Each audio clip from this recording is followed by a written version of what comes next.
뉴욕 증시가 하락세로 마감했습니다. 장기 급등에 따른 부담감이 높아진 가운데 유럽은행들에 대한 우려가 재부각됐습니다. 다우는 0.4% 하락해 1812에 마쳤습니다. 유럽도 최근 주가 급등에 따른 부담감을 반영하며 일제히 약세를 보였습니다. 주요국 증시는 0.3%에서 0.4%가량 조정을 받았습니다. 그러나 국제유가는 소폭 반등했습니다. 11월 인도분 WTI는 배럴당 3센트 추가로 상승해 76달러 51센트에 마감했습니다. 신용평가사 무디스는 앵글로 아이리시 뱅크의 자산 품질이 저하될 것이라는 전망을 들어 이 은행의 신용등급을 종전보다 3단계나 낮은 가장 낮은 단계로 조정했습니다. 세계 최대 소매점인 월마트가 아프리카 시장 공략을 강화하려고 남아프리카 공화국의 대형 소매업체인 매스마트에게 인수를 제안했습니다. 버락 오바마 미 대통령은 미국의 민간 고용이 8개월 연속 증가했다면 고용 없는 성장은 아니라면서 일각의 우려를 일축했습니다.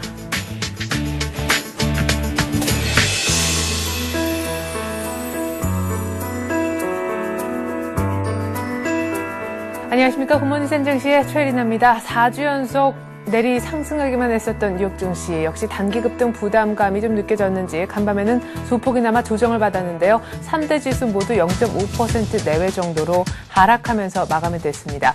일단 단기 급등 부담도 있지만 M&A 재료도 묻힐 수밖에 없었던 이유, 은행주들의 일제히 약세 때문이었다라고 보여지는데요. 유럽 쪽에서 또한 유럽발 재정 위기가 다시 불거졌습니다.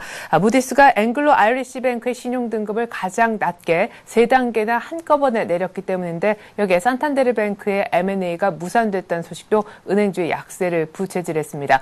M&A 관련해서 굵직한 기업 한 3개 정도가 리스트에 올라와 있는데 보다 자세한 글로벌 증시 전문가와 함께 알아보겠습니다. 현대증권 광화문 지점의 안동호 과장 전화 연결해보죠. 안녕하세요, 과장님. 네, 안녕하세요. 네, 너무 많이 올라서 내린 건가요? 예, 미국 시장은 9월 4주간 상승하면서 단기 급등에 대한 부담감이 높아진 가운데 유럽 은행들에 대한 우려가 재부각되면서 하락하는 모습을 보였습니다. 다우 지수는 48포인트 하락한 1812, 나스닥도 10포인트 내린 2370, S&P 500도 6포인트 내린 1141로 약 0.5% 내외로 다 하락하는 모습을 보였습니다. 네. 자, 전반적으로 일단 개략적인 얘기를 조금 해주시죠. 지금 화면에 보니까 무디스의 앵글로 아이리시 뱅크 신용등급 하향 조정, 이것이 또한 은행주의 약세를 불렀다라고도 보여지는데요. 예, 이날 무디스가 앵글로 아이리시의 자산 품질이 저하될 것이라는 전망을 들어서 이 은행의 신용등급을 종전보다 3단계 낮추면서 은행주들이 지수 하락을 주도를 했는데요. 뱅크 오브 아메리카, JP모간 등 일대 대형 은행들이 1에서 2% 하락하면서 하락을 주도하는 모습이었습니다. 그리고 서스케하나가 주요 은행들의 3분기 실적 전망을 낮춘 점도 은행주 약세 배경이 되었고, M&T 뱅크는 판코 산테르 인수 과정이 순탄치 않다는 소식에 7% 내리며 S&P 500 종목 가운데 가장 크게 하락하는 모습을 보였습니다. 네, 그래요. 자, 그러면 결국에는 유로존에 있는 어떤 은행권의 우려뿐만 아니라 방코 산탄데르 M&A가 무산됐다, 결렬됐다는 소식에 은행주가 많이 빠졌다라는 것인데, 이 아이리시 뱅크의 신용등급이 3단계나 한꺼번에 하향된 것, 이것을 이제 유로존의 은행권 우려를 좀 부각시킬 만한 재료다라고 보시는지요? 일단 스탠다드 앤 푸어스도 아일랜드 정부가 이 앵글로 아이리시를 구제하기 위해서는 350억 유로가 필요하다고 이야기를 했는데요. 네. 일단은 시장 우려가 조금 다시 커지는 모습입니다. 하지만 이제 다음 달 1일 아일랜드 정부가 구제금융 비용을 공개하기로 했는데, 이 부분이 이제 얼마나 비용이 나올지 여기에 좀 달려있지 않나 싶습니다.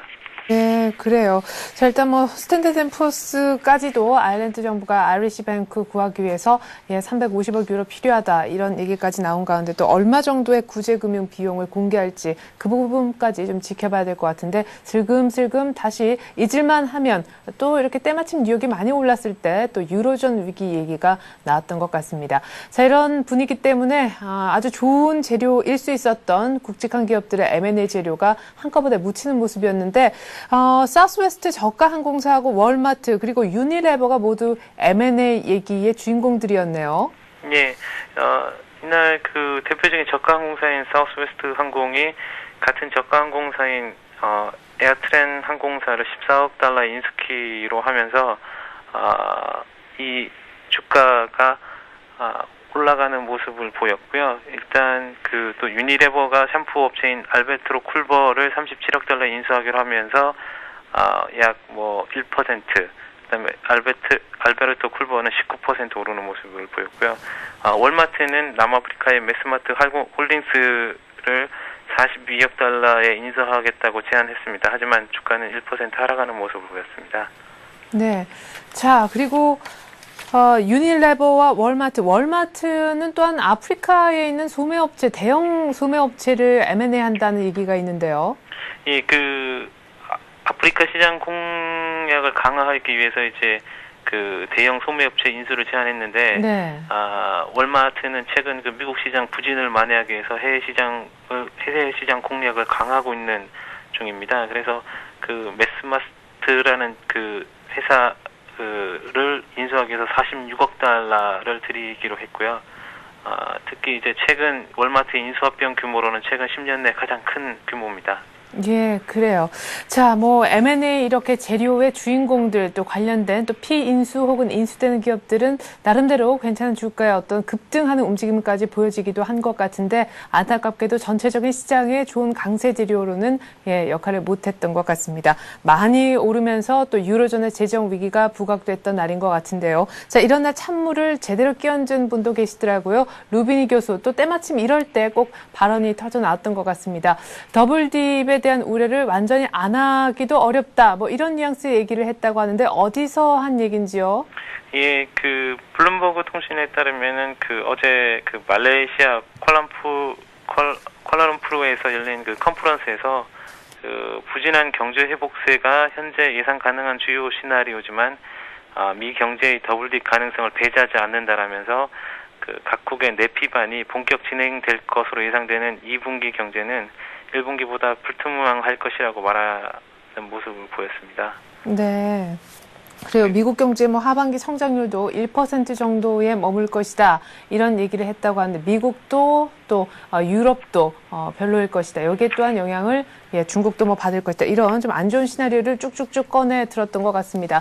하지만 그래도 미국 경제가 그럭저럭 지금 나름대로는 회복을 하고 있다라고 오바마 대통령은 얘기를 한 것 같은데 그 이유가 눈길을 끌게도 고용이었다면서요. 예, 미국의 민간 고용이 8개월 연속 증가했다고 말하면서 고용 없는 성장에 대한 일각의 우려를 일축했습니다. 이는 MBC 방송과 인터뷰에서 밝혔는데요.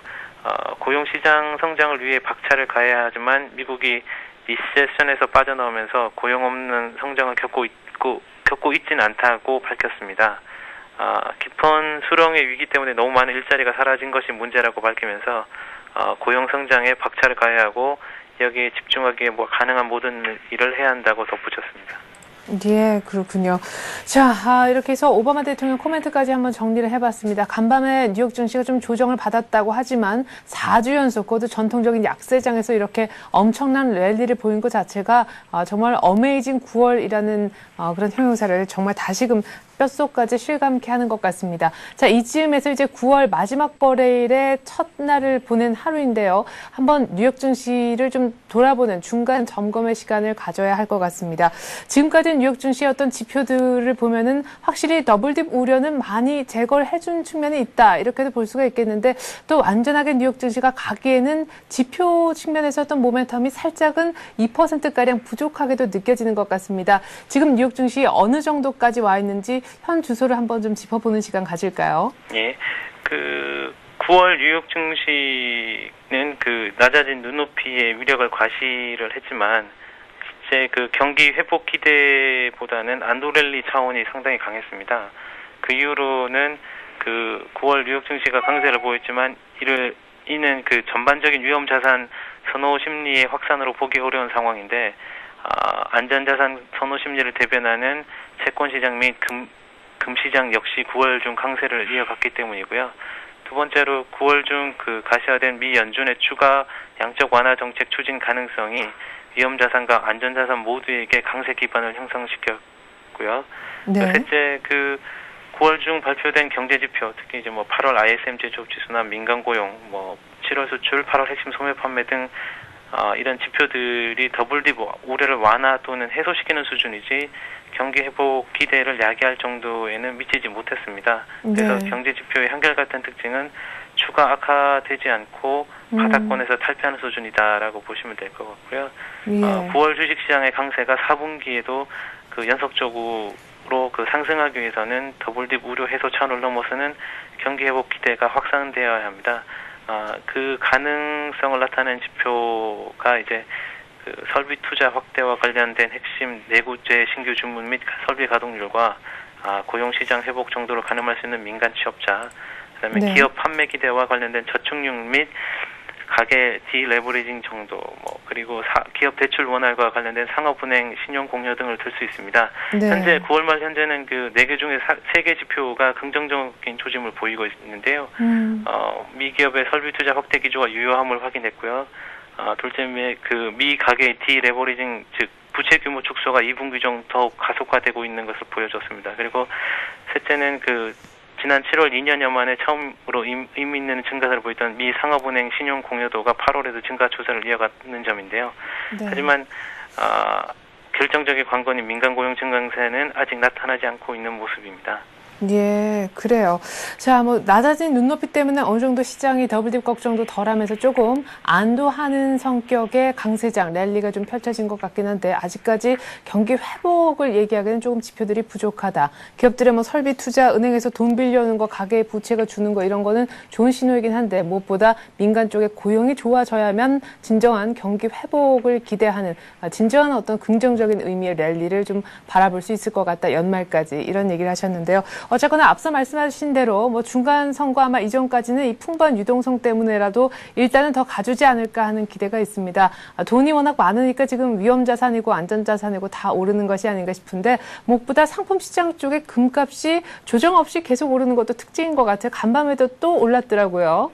예, 금값은 그 50센트 상승한 온스당 1298.6달러에 마감을 했는데요.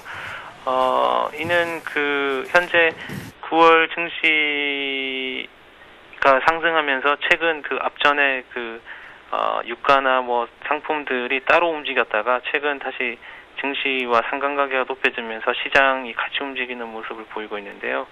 일단 그 이 전체적인 그 자금 유동성, 특히 달러 캐리 트레이드의 자금에 충분해지면서 그 미국이 금리를 올리지 않는 이상 이러한 그 유동성 장세는 당분간 이머징 마켓이나 일단 상품 시장 쪽으로 더 추가 유입될 가능성이 높다고 보여집니다.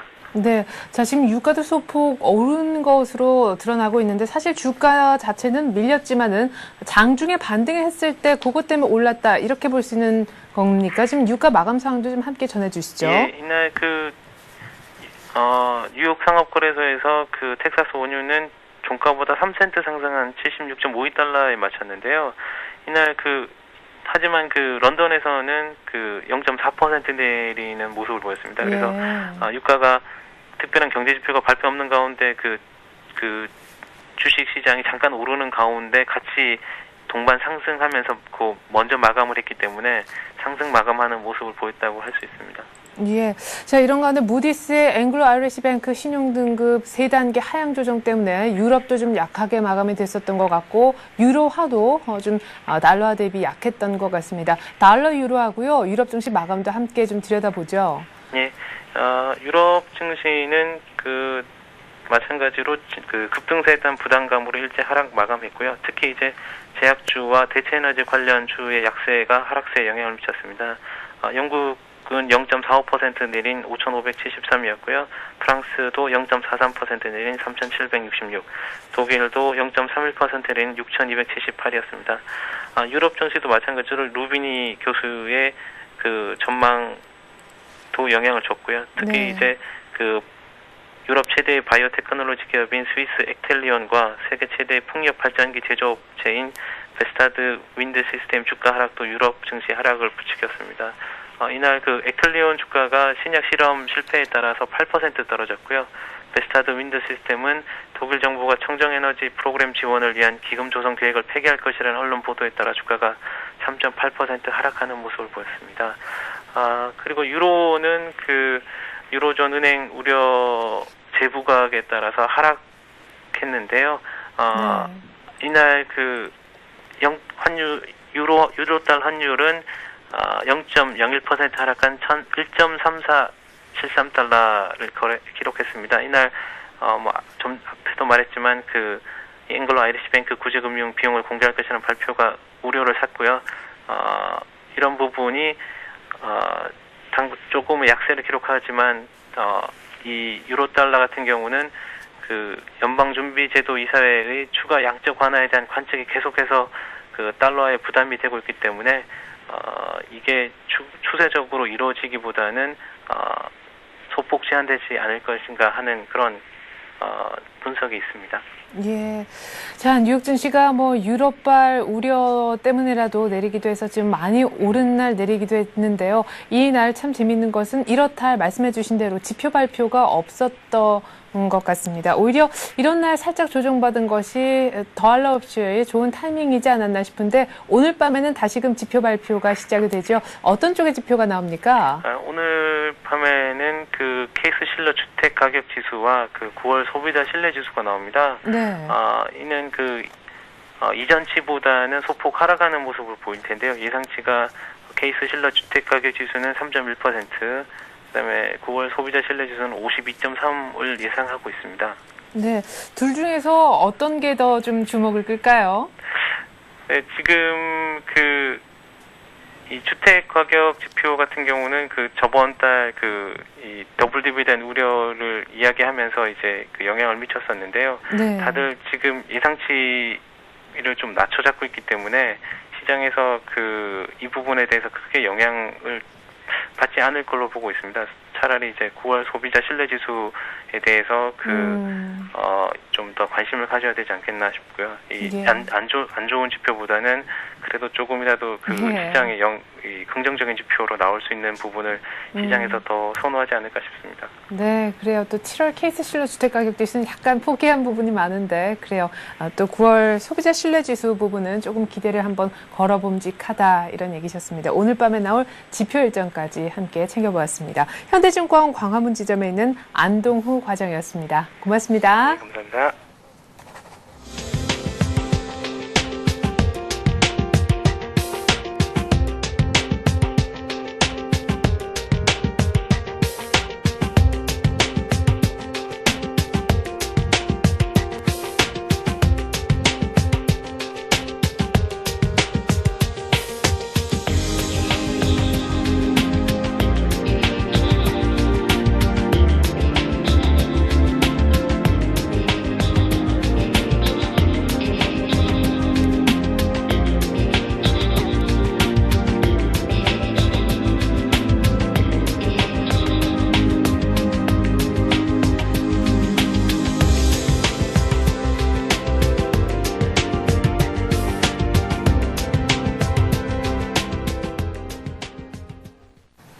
네, 이렇게 간밤에 뉴욕 증시는 단기 급등 부담에 또 유로존의 은행권 우려에 소폭이나마 조정을 받았습니다만 어제 우리 코스피는 정말 거침없는 질주를 했습니다. 오늘 뉴욕장은 아주 소폭의 조정에 그쳤기 때문에 우리가 따라가지 않을 수도 있겠다 하는 생각도 드는데요. 글쎄요, 우리 코스피에 가는 길을 뉴욕이 막을 수 있을런지요. 전망 들어보는 시간 갖도록 하겠습니다. 한국투자증권 잠실 신천지점에서 최철원 대리 나오셨습니다. 안녕하세요. 네, 안녕하십니까. 네, 이건 뭐 반칙이다 하는 생각이 들어요. 1830선 돌파, 40선 돌파, 그 다음은 50선 돌파인데 말이죠. 어제 60선이 돌파가 됐어요. 네, 아무래도 뭐 최근에 시장이 워낙 강하게 지금 올라와 주기 때문에 약간 부담이 좀 없는 거는 아니지만은 그래도 네. 가는 거에 대해서는 뭐 특별히 걱정할 건 없는 긍정적인 시장 분위기가 지금 계속 이어지고 있는 거는 맞는 것 같습니다. 예. 자, 그런데 이제 얼마나 더 오를 수 있을까에 대한 부담인 것 같습니다. 지금 뭐 펀드 환매도 이제는 좀 얘기가 쏙 들어가는 분위기예요. 예, 아무래도 뭐 1850포인트를 지금 강하게 좀 뚫어주면서 넘어서는 부분이 시간적인 기간 조정이 나오면서 1850포인트를 빨리 뚫지 못할 경우에는 펀드 환매가 좀 많이 나올 거라고 예상을 했었는데 네. 시장이 지금 연속적인 상승으로 1860포인트까지 지금 올려놓는 상황이 나오고 있는 분위기라서 펀드 환매가 어느 정도는 지금 좀 수그러드는 그런 시장 기대치가 좀 흘러나오고 있습니다. 그렇기 때문에 지금 오히려 지수 자체를 1900포인트에 대한 이제 전망을 조금 슬슬 네. 시장에서는 흘러나오고 있는 이런 긍정적인 시장이 좀 연출이 되고 있습니다.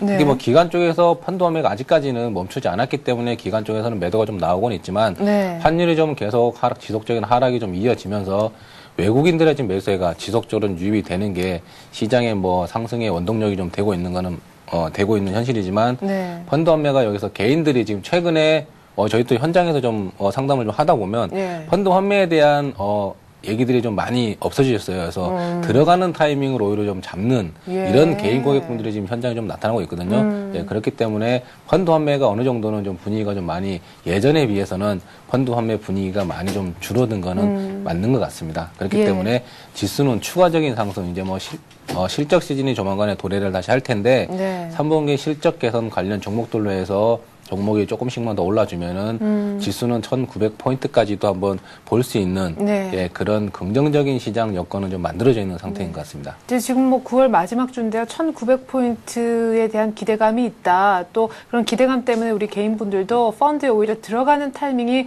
언제요? 하고 물어보는 지금 그런 분위기다 얘기를 하셨는데 그러면 당장 다음 달 이제 뭐 일주 정도 뒤인데 네네. 10월 중에 1900 가능하다고 보시는 건죠? 1900이 가능하기 위해서는 IT 섹터가 좀 반등을 해줘야 되는데 예. 시장에서 IT 섹터가 가지 않으면은 물론 IT 섹터가 가지 않는 상황에서도 다른 업종들이 상승폭이 크게 나올 경우에는 가능할 수도 있겠지만 그래서 지금까지 왔거든요. 예. 그래서 오기는 왔는데 언제 IT 섹터에 대한 한번 시장에서는 아직까지는 IT 섹터가 올라가는 중이라는 기대가 있는 거는 예, 맞는 것 같아요. 그래서 네. 지금 뭐 많이 빠진 낙폭과대 IT 대형주들을 시장에서 뭐 조금씩 사고 있는 분위기가 연출이 좀 되고 있지만 네. 가격이 가격이 올라와 주지 않아서 좀 답답한 지금 상황이긴 한데 네. IT 섹터가 올라와 줘야지 안정적인 1900포인트를 좀 볼 수는 있을 것 같습니다. 네. 외국인 쪽에서 시장에서 이끌어 가는 힘도 작지는 않지만은 네. IT가 계속 거기에 반대급부로 해서 막 계속 빠지게 되면은 IT 빠지는 폭을 커버할 만큼의 다른 업종군에서 올라와 주기에는 네. 상승폭이 좀 상당히 많이 나와야 될 것 같거든요.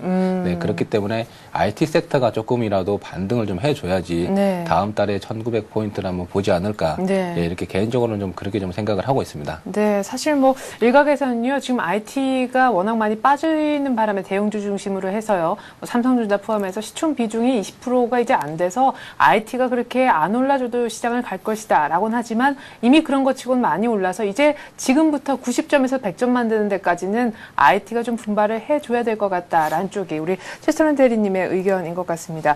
자, 그런데 IT가 가는 것, 가기 위해서는 사실 실적이 뒷받침이 돼야 되는데 지금 못 가는 이유도 이 실적 때문이잖아요. 예, 실적이 지금 뭐 3분기 실적까지는 그래도 어느 정도는 네. 좀 선방을 해줄 수 있을 것 같은데 지금 이제 뭐 단가 하락이나 이런 부분들이 걱정되는 부분들이 좀 많이 나오기 때문에 IT 업종들이 전혀 힘을 좀 못 쓰고 있습니다. 지금 2분기 때부터 지금 꽤 오랫동안 지금 IT 네. 업종들이 조정을 좀 받고 있는데 삼성전자는 3분기 실적 자체도 지금 하향 조정되고 예, 있잖아요. 지금 지속적으로 좀 하향 추세가 좀 나오고 있는데 하향화가 좀 발표가 좀 되고 있습니다만은 그렇지만 그래도 예전에 좀 나왔던 실적들이 2분기 때 실적에 비해서는 좀 안 좋아지는 거는 맞지만은 네. 절대 수치상으로는 그렇게 많이 다운되는 부분은 아닌 것 같아요. 네. 예, 절대 수치로 따지면은 그래도 좀 좋게 나오는데 전분기 대비해서는 조금 네. 축소가 되는 이런 마이너스 이익 성장률 자체가 마이너스로 나오기 때문에 네. 시장에서 이런 거에 대해서 조금 더 크게 의식을 좀 가져가고 있는 분위기 같은데 네. 그래도 이제 뭐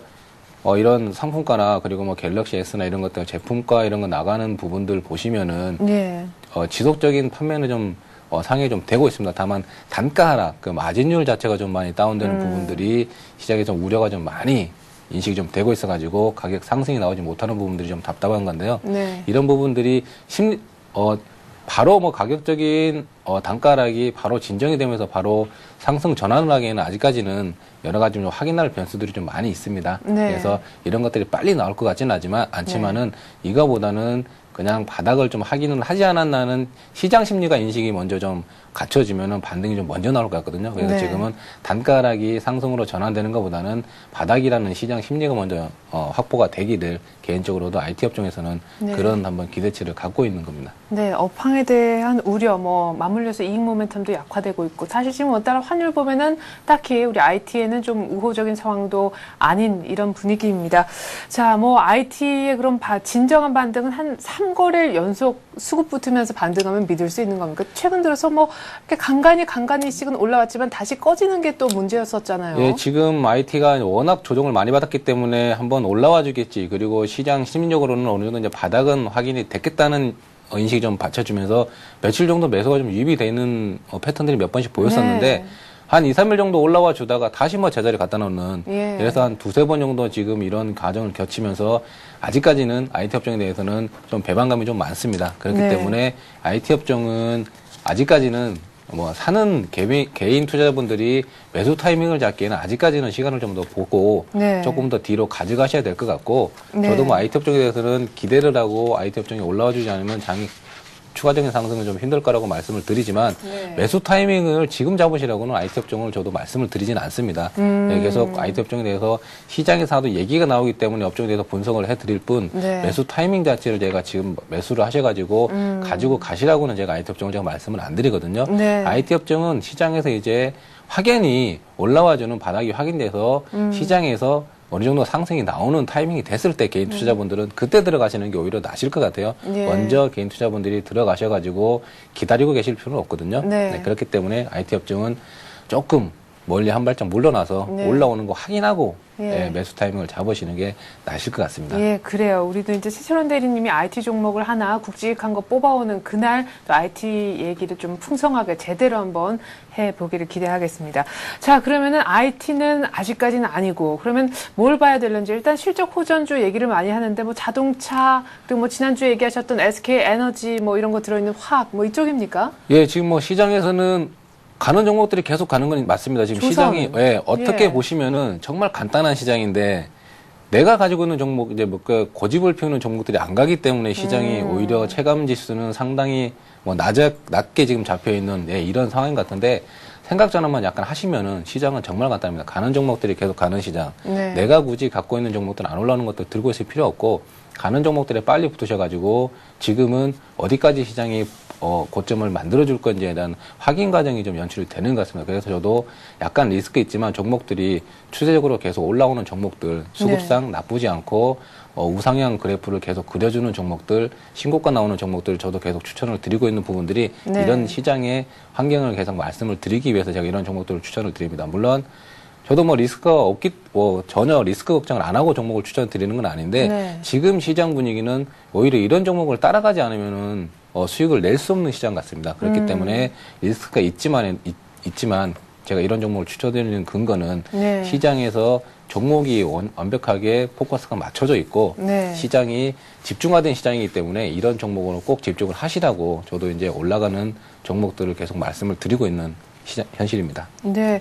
자, 그러면은 업종으로 종목 하나하나 얘기할 수 없어서 업종으로 이렇게 자꾸만 여쭤보게 되는데, 좀 괜찮은 업종이라고 지금 좀 갈만한 업종이 그러면은 뻔하다는 말씀으로도 들리거든요. 네, 지금 계속 시장에서 제가 말씀을 드리는 종목이 업종 자체가 자동차, 화학, 예. 조선. 예, 추가적으로 더 상승이 있을 거라고 말씀드렸던 업종이었는데 지금 시장 2, 3주 보시면은 지난주 자동차가 시장 올려놨고 예. 조선주 계속 올라오고 있고 화학주 조정이 있는 것 같았지만 그렇죠. 다시 신고가 나오는 종목들 이런 시장에서 나오는 종목들이 확연하게 보입니다. 네. 예, 그렇기 때문에 이런 종목군들 안에서 시장 포트폴리오를 만들어 가시는 게 네. 여기까지 뭐 지주사 종목도 물론 포함을 드립니다. 네. 예, 지주사 업종도 포함을 드리니까 이런 가는 업종군에서 종목 포트폴리오를 구성하시는 게 네. 지금 시장에서는 수익률 찾기는 가장 그나마 이제 성공률은 높아 보일 것 같습니다. 네. 자, 그러면은 철강 쪽도 궁금하고요. 그리고 은행, 뭐 증권, 금융 쪽도 궁금합니다. 지수가 간다면 증권도 갈 것 같은데 철강 쪽은 또 언뜻 생각하면 중국주지만 이익 전망이 또 하향 조정된다 이런 얘기도 있어서 좀 헷갈립니다. 예, 지금 뭐 철강주가 중국 관련 종목인데 최근에 보시면은 현대차 관련, 현대제철이나 현대아이스코 같은 거는 그래도 좀 올라오는 반면에 네. 대장주인 포스코 자체가 올라가지 못하는 부분은 이익 전망치가 좀 하향이 좀 되고 있습니다. 지금 2분기 때 몇 달 전에 한번 생각을 해보시면은 원자재 계약권 자체를 원래 뭐 분기별로 했었었는데 네. 월별로 지금 계약을 좀 바꿨습니다. 네. 그게 지금 2분기 때 계약했던 원자재 값들이 지금 3분기 때 반영이 될 거, 그리고 4분기 때도 고가에 잡아놨던 원자재 가격들이 지금 이제 반영이 되기 때문에 이익 개선 자체가 좋지 않게 나올 것이다. 네. 마진율 자체가 한 자릿수까지 떨어질 수 있는 가능성이 좀 제기가 되기 때문에 포스코가 그런 부분에도 중국 관련주지만은 시장에서는 가지 못하고 있는 거거든요. 네. 그렇기 때문에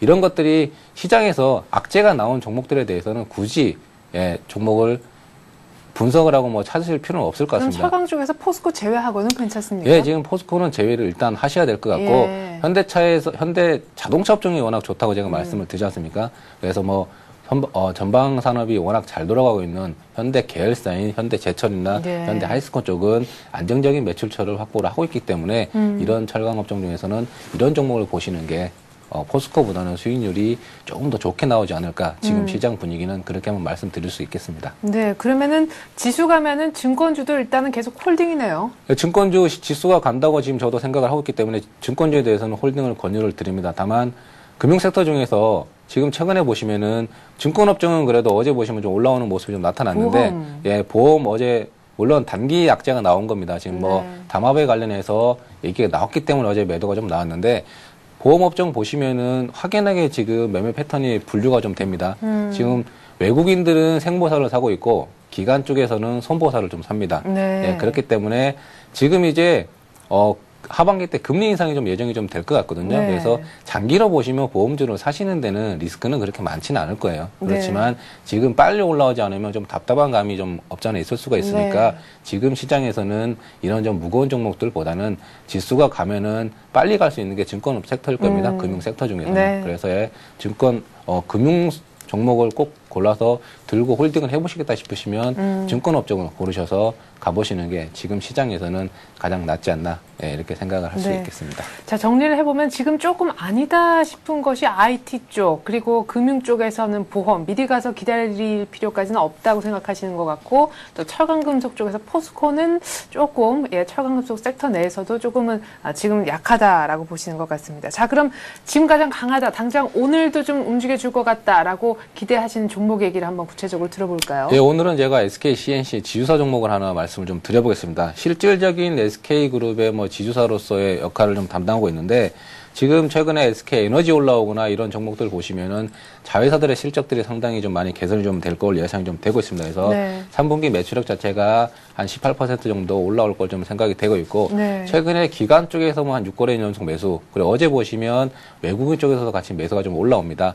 그리고 지금 제가 최근에 말씀드린 올라가는 종목이 간다는 제 그림을 차트를 제가 말씀을 드리는데 차트를 보시면 지속적인 우상향이 좀 나오고 있는 이런 차트가 보여지기 때문에 신고가에 대한 기대를 조금 더 가져가고 가면서 목표가를 위로 설정을 하면서 제가 SK CNC를 이번처럼 추천을 드리는데 어제 저가였던 매수 단가는 어제 저가로 나왔던 97,600원을 좀 말씀을 드려보겠습니다.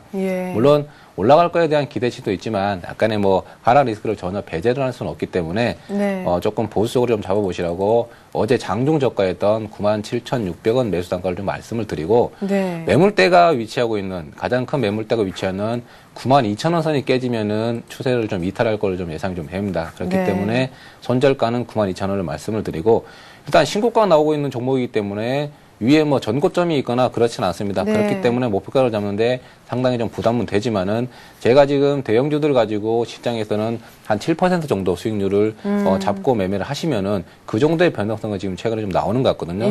제가 말씀드리는 종목들도 그 정도 수익률은 나오는 것 같기 때문에 제가 목표가는 한 7% 수익률을 잡으면서 목표가 104,000원 정도를 제시를 한번 해드려 보겠습니다. 네, 그나저나 이제 3분기 프리어닝이니까요. SK CNC 실적만 끝으로 한번 좀 여쭤보죠. 3분기 실적 괜찮은 거죠? 네, 3분기, 2분기에 대해서 많이 실적이 좋아지고 있고 지금 자회사들에 대한 실적들이 상당히 뭐 좋게 나오기 때문에 지분법 이익 자체 부분들도 상당히 개선이 좀 될 걸로 예상이 됩니다. 거기다가 지주사라는 프리미엄까지 얹어지게 되면은 추가적인 상승이 있어 보이기 때문에 SK CNC 한번 제가 추천을 드려보겠습니다.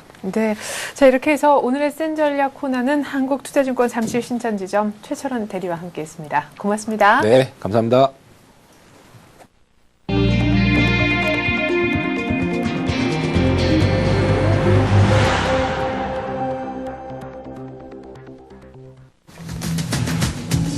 재계가 풍부한 자금력을 앞세워 국내외 기업 매물 사냥에 적극 나서고 있습니다. 특히 현대건설, 하이닉스, 대우조선해양 등 빅3를 포함한 주요 M&A 결과에 따라 산업계 지각 변동이 일어날 것으로 보입니다.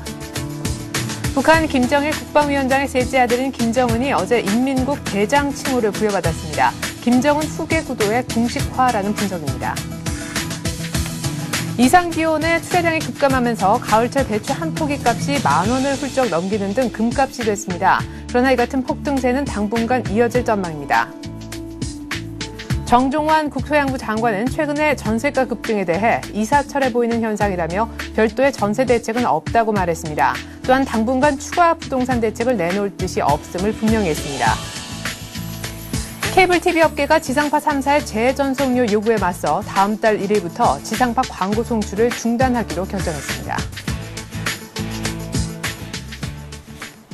네, 오늘 이 같은 내용 갖고 이슈는 서울경제신문 경제부에 있는 이상훈 기자와 함께하겠습니다. 안녕하세요. 안녕하십니까? 네, 자, 어제 현대차 그룹이 드디어 물밑에서 수면 위로 올라왔습니다. 현대건설 인수하겠다, 인수 의향서를 제출을 했는데 말이죠. 포스코의 정준영 회장도 적극적으로 M&A 할 뜻을 내비쳤습니다.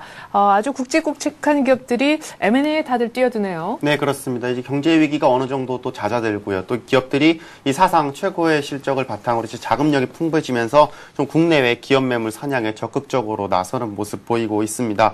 이른바 좀 M&A 물건 빅3라고 할 수 있는 현대건설, 또 하이닉스, 대우조선해양의 매각 결과에 따라서 이 재계 순위 자체가 요동이 칠 수가 있기 때문에 좀 앞으로 이 재계의 긴장감이 한층 더해질 것으로 보입니다. 어제입니다. 이 현대자동차 그룹이 전격적으로 현대건설 인수의향서를 제출을 했습니다. 물론 예상했던 바긴 하지만 네. 이렇게 나흘을 남겨놓고 미리 제출할 것이라고는 이게 시장에서 잘 예측을 못했는데 네. 어제 그야말로 전격적으로 제출했다 이렇게 말씀을 드릴 수 있겠고요. 이 그동안 인수 의지를 드러냈던 이 현대그룹이 또 아직 의향서를 제출하지 않은 것과는 또 비교되는 모습이라고 할 수 있습니다. 한마디로 현대차 그룹으로서는 좀 말보다는 행동으로 앞세우겠다, 행동으로 보여주겠다 이런 의지를 이제 어제 보여줬다고 볼 수 있겠고요. 또 어제 같은 경우 이제 포스코가 M&A에 대한 의지를 숨기지 않았다는 점 저희가 또 한번 관심을 모을 수 있겠습니다. 이 정준영 포스코 회장이 직접 이 M&A를 통해서 세계 1위 철강 기업으로 성장한 인도 아르셀로미탈을 거론을 하면서 네. 앞으로 좀 M&A가 있다면은 거침없이 하겠다 이렇게 밝혀서 눈길을 끌었습니다. 이 밖에도 뭐 주요 그룹들의 M&A 현황을 보시면 앞으로 M&A 시장 얼마나 요동칠 것인지 좀 생각을 해볼 수 있겠는데요. 뭐 롯데 네. 같은 경우 현재 이제 부산에 있는 큰 주조업체인 대선주조라든지 또 뭐 데크항공 또 이 기린이나 마이비 등의 이제 업체들을 좀 현재 검토를 하고 있고요. 또 네. 한화 같은 경우는 이 중국의 태양광 업체입니다. 이 솔라펀 파워를 이미 지금 인수를 하는 모습도 그쵸. 보이고 있습니다. 예. 여기 또 뭐 SK라든지 또 이제 삼성 같은 경우도 계속적으로 M&A에 눈길을 돌리고 있는 모습들 보이고 있는데요. 네. 앞으로 재계의 M&A 전쟁 앞으로 어떻게 될지 더욱더 좀 주목이 되는 부분이 아닐 수 없습니다. 네. 자, 그 중에서도 특히 현대건설 M&A를 하겠다, 인수를 선언한 현대차 그룹 얘기부터 좀 들어보고 싶습니다. 결국 물밑에 있다가 인수 선언을 전격적으로 하게 된 배경을 좀 들려주셨으면 싶고요. 이 밖에 다른 이제 포스코 위시에서 얘기를 쭉 하셨는데, 같이 굵직한 대기업들이 M&A 적극적으로 지금 이 시점에 왜 이렇게 다들 뛰어드는 건지, 정말 돈이 많은데 쓸 곳이 없어서인지, 네. 그 이유도 좀 들려주십시오. 우선 뭐 현대차부터 한번 짚어볼 예. 필요가 있겠습니다. 현대차 같은 경우 이제 인수를 공식 선언하게 된 이유 아무래도 뭐 크게는 미래 성장 동력 확보 또 시너지 창출 이렇게 두 가지로 일단은 요약을 해볼 수 있겠습니다. 아무래도 뭐 원전 사업이라든지 또 이제 친환경 주택, 친환경 자동차로 이어지는 이른바 좀 친환경 순환이 완성된다는 것이 이제 현대차 측의 설명이고요. 또 네. 이 기존 현대차 그룹 사업이었던 해외 고속철도라든지 또 철도 차량 사업과 연계가 가능하다는 점, 여기에 이 플랜트와 또 엔지니어링 분야의 또 역량 제고를 통해서 좀 현대건설을 세계적인 이 종합 이 엔지니어링 회사로 발전시키겠다, 이러한 청사진이 바로 이제 현대차 그룹 측의 공식적인 입장이기도 합니다. 앞으로 이제 또 무엇보다도 현대차 그룹으로서는 풍부한 자금력이 있기 때문에 좀 재무적 투자자를 별도로 끼지 않고 단독으로 현대건설 인수를 추진하겠다고 하는 점 저희가 네. 한번 주목을 해볼 수 있겠고요. 앞으로 현대그룹과의 어떠한 승부, 또 뭐 현대차 이 개인적으로는 이 현대차의 앞으로 적통성이라고 해야 될까요? 네. 이 현대그룹 전체에 아무래도 뿌리가 될 수 있는 것이 현대건설이기 때문에 현대건설을 인수함으로 인해서 현대그룹과 계속적으로 뭐 다투고 있는 이 현대그룹의 이제 적통성을 좀 이어보겠다, 이러한 것도 그룹 내부적으로는 생각을 할 수 있겠다, 이렇게 볼 네. 수가 있겠습니다. 뭐 비단 현대차뿐만 아니라 아무래도 재계 전체에 불고 있는 이런 M&A 바람 어떻게 해석을 해야 되냐. 방금 전에 뭐 아나운서께서 말씀하셨다시피 좀 풍부한 자금력을 바탕으로 해서 좀 너도 나도 나선다 이렇게 볼 수 있겠는데 아무래도 이제 지난 10년 전에 저희가 했던 학습 효과가 아무래도 큰 것 같습니다. 그때만 하더라도 이 외환위기 이후로 좀 값이 떨어져 있는 이 업체들을 좀 외국계 자본들이 많이들 사가지고 외국계 회사들이 그만큼 국내 시장에서 큰 재미를 보지 않았습니까? 이런 것을 본 국내 회사들이 10년이 지난 지금 풍부한 자금력을 바탕으로 해서 지금 M&A 시장에 뛰어들어야지 앞으로 그만큼 톡톡한 재미를 볼 수 있다. 네. 이러한 좀 자신감과 좀 이 생각이 좀 근저에 깔려 있는 것 같고요. 한마디로 뭐 위기를 먼저 극복한 우리 기업들이 좀 글로벌 비즈니스 차원에서 좋은 기회를 온 것이고 이러한 기회를 지금 잡아야지 앞으로 좀 더 나아갈 수 있다. 그만큼 몸집을 불려갈 수 있는 좋은 기회다. 이렇게 생각을 할 수 있을 것 같습니다. 또 이 지난 10년간 해외로 부쩍 좀 성장을 하면서 사업을 확장하면서 그만큼 좀 뭐랄까요. M&A 시장에 눈을 뜨고 있다. 뭐 이렇게도 저희가 해석을 해볼 수 있겠고요. 아무튼 이러한 점을 바탕으로 해서 M&A 시장 분명히 요동을 칠 것 같고 또 이제 하이닉스라든지 대우조선해양의 뭐 몸집 또 이런 또 평가 가격이 어느 정도까지 올라갈 수 있을지 저희가 한번 좀 주목을 해볼 수 있을 것 같습니다. 네. 자, 그리고 북한의 후계 구도가 점차 가시화되는 것 같습니다. 김정일 국방위원장의 셋째 아들이죠. 김정은이 어제 인민국 대장 칭호를 부여받았다는 소식입니다. 인민국 대장이면 우리나라에 어느쯤 되나요? 아무래도 이제 우리 군의 대장 정도라고 볼 수 있겠는데, 근데 우리랑 딱히 비교를 할 수 없는 게 우리 같은 경우는 이제 군이 전체의 정부의 한 일부분이라고 본다면은 뭐 북한 같은 경우는 말 그대로 선군 정치, 군이 어떻게 보면은 정부의 전부라고 할 수 있기 때문에 뭐 인민군 대장이라고 보면은 뭐 쉽게 말하면은 바로 김정일 바로 다음이다 이렇게 볼 수 있겠습니다. 한마디로 이 김정은 이제 북한이 김정일 국방위원장의 후계자인 셋째 아들 김정은이 뭐 이제 후계 구도를 더욱더 명확히 했다. 한마디로 이제 김정일 바로 다음 위치에 올라왔다. 이렇게 볼 수도 있겠는데 이제 오늘 방금 새벽에 들려온 소식입니다. 뭐 한 6시간 정도 된 소식인데요. 이제 북한 김정일 국방위원장의 셋째 아들인 이 김정은이 인민군 대장 칭호를 부여받았다고 조선중앙통신이 오늘 전했습니다. 또 이 김정은과 함께 이 김정일 이 국방위원장의 또 여동생인 김경희와 또 김경희 남편인 이 장성택 국방위 부위원장의 측근으로 알려진 이 최용의 이 당 책임비서도 인민국 대장 칭호를 받았다. 현재 이렇게 알려져 있습니다. 이렇게 북한의 대외적인 공식 발표에 이 김정은이 이름이 올라간 것은 이번이 처음인데요. 그만큼 이 김정은 후계 구도의 공식화를 북한으로서는 선언을 했다. 이렇게 볼 수 있겠습니다. 이렇게 이제 북한의 후계 구도가 명확해짐에 따라서 앞으로 남북 관계 그만큼 좀 새로운 국면을 맞이할 가능성이 그만큼 커졌다. 저희가 이렇게 분석을 해볼 수 있겠고요. 또 과거 전례를 저희가 비춰봤을 때 이 북한의 향후 권력 구도나 행보에 따라서 뭐 우리 시장에 어떤 식으로든 영향을 미칠 것이기 때문에 그만큼 당분간 이제 어떻게 보면 북한 변수 우리 시장에 미칠 가능성도 그만큼 커졌다. 이렇게 볼 수도 있을 것입니다. 예. 자, 그리고 이번 추석 때 아마 폭우, 이 비 때문에 고생을 많이 하셨을 것 같은데요. 당장 우리 어머님들은 장터에 나가셨다가 이 많이 오른 물가에 깜짝 놀라셨을 것 같습니다. 이 농산물 물가의 고공행진, 이제는 좀 시간이 지나서 좀 수그러들겠거니, 그리고 수그러들어야 맞지 않을까 싶은데 점점점 악화되고 있다면서요? 네, 그렇습니다. 뭐 추석이 지나면 조금 나아질 줄 알았는데 오히려 상황이 더욱더 안 좋아지는 것 같습니다. 특히 농산물 가격으로 중심으로 해가지고 물가가 아주 크게 오르는 모습을 보이고 있다. 이렇게 말씀을 드릴 수 있겠는데요. 무엇보다도 가장 크게 오르는 상품 다름 아닌 배추입니다. 지금 여름 폭염 또 이상 기온으로 지금 가을철 배추 출하가 급감을 했는데요.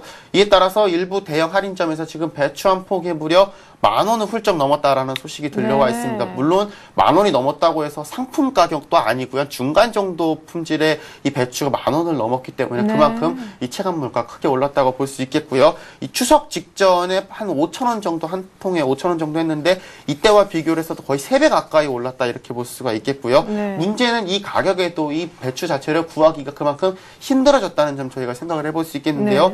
물론 뭐 김장철에 겨냥해서 지금 산지 농가들이 따로 지금 재배 물량을 늘리고 있는 만큼 오늘 이제 10월 이후면은 배추 수급이 다소 개선될 것이다. 이런 전망도 나오고 있기는 하지만요. 글쎄 이게 4분기 물가가 이제 우리 장바구니 나아가 우리 경제에 어떤 악영향을 미칠지 좀 현재로서는 좀 예의주시할 수 있는 부분이다. 이렇게 말씀을 드릴 수 있겠습니다. 네, 그래요. 뭐 오이도 하나가 뭐 1,000원 뭐 이렇게 한다 그러는데 배추값, 오이값 참 농산물 가격 걱정이 됩니다. 뭐 좀 전문가들도 이번 주에 소비자 물가 대충 윤곽이 또 나올 것 같은데 이 업데이트된 소비자 물가 2.9%대까지 치솟지 않을까 지금 많이 걱정을 하고 있습니다. 이것이 또 맞물려서 10월 금통위 금리 결정에도 영향을 줄 것 같네요.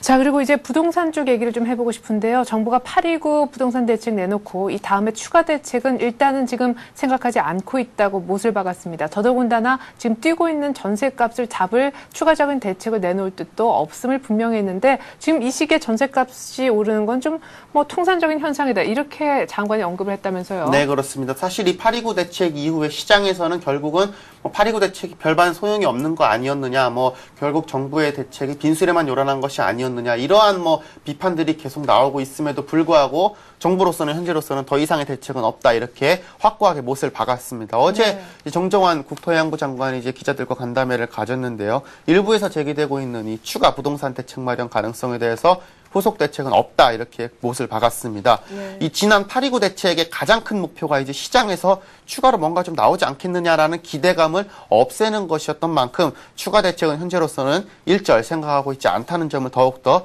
명확히 한 것이고요. 또 하나, 이 전셋값 최근에 급등을 하고 있는데 여기에 대해서도 뭐 이사철에 나타나는 현상이고 예년에 비해 심각한 것은 아니라면서 별도의 전세 대책은 없다라는 점을 분명히 했습니다. 네. 글쎄요, 뭐 시장에서 전셋값이 폭등을 하고 있는데 뭐 정부가 어느 정도 조금 뭐 전망이 조금 이상할 수도 있고요. 또 한편으로 말하면은 이 시장이 흔들리고 있다고 정부마저 여기 휘둘리지 않겠다라는 점을 뭐 명확히 했다는 점을 저희가 또 생각을 해볼 수 있겠고, 이에 따라서 앞으로 시장이 좀 어느 식으로 요동이 칠지 앞으로 조금 더 지켜봐야 될 것 같은데, 글쎄요, 앞으로 좀 전세가 급등 현상 당분간은 좀 계속되지 않을까, 이러한 우려들이 현재로서는 더욱더 크게 좀 제기가 되고 있는 형국입니다. 네. 자, 끝으로 미디어업계 얘기를 해보겠습니다. 케이블과 공중파 간의 갈등이 점점점 깊어지고 있습니다. 자, 어제 케이블방송협회가요, 당장 다음 달 1일, 10월 1일부터 지상파 방송 광고를 전면 중단한다고 결정을 내린 모양이에요. 네, 그렇습니다. 이 케이블 방송의 지상파 대전송에다가 대가를 지불해야 된다, 이제 법원 판결 이후 둘 사이에 이제 골이 깊어졌는데 점점 좀 돌이킬 수 없는 강을 건너는 것이 아니냐, 이런 말까지 나오고 있습니다. 유료방송업계가 조만간에 이제 지상파 방송 재송신 중단에 나서기로 의견을 모았고요. 이에 앞서서 오는 10월 1일입니다. 10월 1일 기해서 지상파 방송의 광고부터 우선적으로 재송신을 중단하겠다, 이렇게 밝혔습니다. 이렇게 되면 이제 케이블로 지상파를 보는 시청자들 전국의 한 80%가 넘는 것으로 지금 알려져 있는데요. 광고가 나오는 시간에는 광고 대신 이제 까만 암전을 보실 수밖에 없는 그러한 형국이 됐습니다. 네. 이 케이블 업계 측은 이제 지상파와 케이블이 그간 좀 각자의 위치에서 서로 공생해 왔는데 지상파가 일방적으로 여기에 공생의 관계를 깨버렸다면서 이러한 상황은 지상파가 자초한 이율 배반적인 상황이다, 이렇게 주장을 하고 있는 모습이고요. 여기에 이 지상파 측은 이 프로그램 재송신은 그대로 하면서 광고만 중단하겠다는 것은 이 법원의 원만한 이 해결 요구를 무시한 처사다, 이렇게 밝히면서 더 이상 이렇게 계속될 경우 좀 지상파로서도 이 유화적인 입장만은 고집하지는 않겠다, 이렇게 또 주장을 하고 있는 그러한 모습입니다. 글쎄요, 오늘 이제 방송통신위원회 중재로 양측이 처음으로 만나서 대화를 갖고 있는데 뭐 케이블 TV 업계로서는 현재 모습에 뭐 대화를 일단 시작하는 정도의 의미다, 이렇게 애써 또 평가절하하는 모습들도 보이고 있고요. 지상파로서도 현재로서는 뭐 이제 빠르게 해결되지 않을 경우 이 시청자들의 불만 어떻게 잠재울 수 있을지 현재로서는 좀 뭐 감이 잘 안 서는 모습들도 보이고 있는데, 아무래도 이제 부디 좀 양측이 또 시청자 모두에게 좀 이익이 돌아가는 그런 좀 솔로몬의 지혜가 더욱더 요구되는 뭐 시기다, 이렇게 볼 수 있겠습니다. 네, 그래요. 이렇게 해서 오늘 이슈는요, 서울현대신문 경제부 이상훈 기자와 함께했습니다. 이 기자 잘 들었습니다. 고맙습니다. 네, 너무 많이 올라서일까요? 기업들의 인수합병 M&A 재료가 크게 3가지나 나왔음에도 뉴욕은 조정을 받았습니다. 3대 지수가 한 0.5% 정도, 다우가 한 50포인트가량 하락하면서 약세로 끝났는데 유럽 쪽도 마찬가지였습니다. 은행주가 모두 다 일제히 내리는 모습이었는데요. 유럽 쪽에서 좀 악재가 나왔던 것 같습니다. 신용평가사 무디스가 앵글로 아이리시 뱅크의 신용등급을 3단계를 한꺼번에 내리면서 가장 낮게 하향 조정됐다라는 소식이 악재였었는데, 여기에 더해서 또 M&T 뱅크하고 뱅크하고 스페인의 산탄데르 뱅크하고 M&A가 무산됐다, 결렬됐다는 소식도 은행주에는 부담을 안겼습니다. 이렇다 할 경제 지표가 없는 날 조정을 받은 것은 어찌 보면 좀 괜찮은 점이다라고도 보여지는데요. 아주 깊은 조정은 아니어서 그나마 다행이었습니다. 어쨌거나 4주간의 랠리 끝에 살짝 조져받은 뉴욕 증시와 유럽 증시. 우리 증시는 오늘 살짝 함께 쉴까요? 보다 자세한 우리 증시 소식은 출발 센터에서 통해서 들려드리겠습니다. 고맙습니다.